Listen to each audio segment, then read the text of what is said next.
AP deputy CM Pawan Kalyan రాజమహేంద్రవరంలో పర్యటన కొనసాగుతుంది. గోదావరిలో ఘాట్లను పరిశీలించిన డిప్యూటీ సీఎం పవన్ కళ్యాణ్ పుష్కర ఘాట్ల నిర్మాణాలు, ఏర్పాట్లపై అధికారులను అడిగి వివరాలు తెలుసుకున్నారు.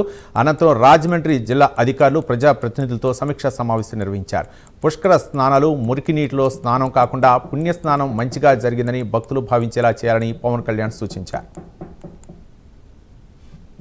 వారి దగ్గర నుంచి మేము మాట్లాడుకుంది నిర్ధారణకు వచ్చిందంటే panchayats to be made self-sufficient with facilities to cater to పుష్కరాలు.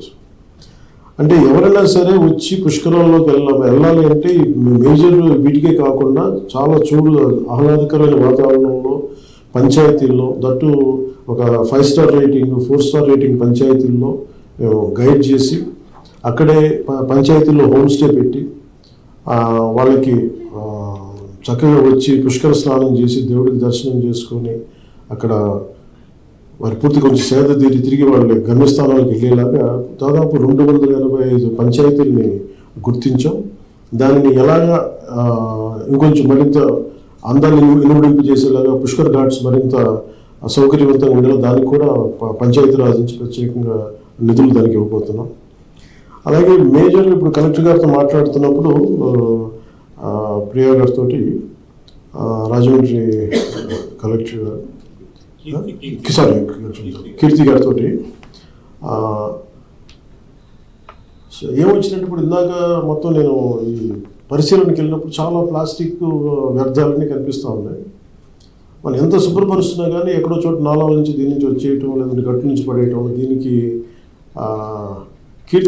కలెక్టర్ కీర్తి గారు చెప్పింది ఏంటంటే ప్లాస్టిక్ ఫ్రీ రాజమండ్రి అనే ఒక నినాదంతో ఒక అవగాహన కార్యక్రమాన్ని మొదలు పెడతాం ఈ రోజు నుంచి. దానికి సంపూర్ణంగా మనందరం మద్దతు తెలపాలని కోరుకుంటూ, ఎందుకంటే ఇది మన నదిని, మన జీవనది, మనకి తల్లి లాంటిది మన నది.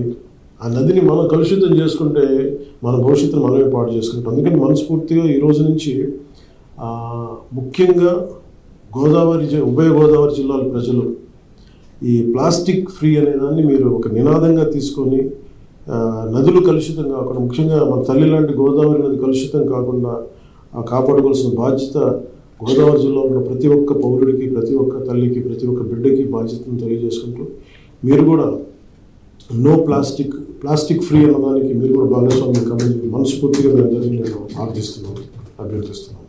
ఇది మొదటి మీటింగ్ మాత్రమే. నేను తీసుకున్నది ఏంటంటే బాధ్యత నా డిపార్ట్మెంట్ కింద పర్యావరణ విభాగం కింద నాకు ఈ కృష్ణా గోదావరి క్లీన్ దీన్ని శుభ్రపరిచే వ్యవస్థ కూడా నా కిందే ఉంటుంది. అది దానికి బడ్జెట్ లేదు. సో దాన్ని ఎంపవర్ చేసి బోత్ గోదావరి అండ్ కృష్ణాని జీవనదులని, ఆ జీవనదులు ఎలాంటి కాలుష్యం లేకుండా, ఎలాంటి పారిశ్రామిక కాలుష్యాలు లేకుండా ఎలా చేయాలి, ఒక కాలుష్యాలు ఉంటే దాన్ని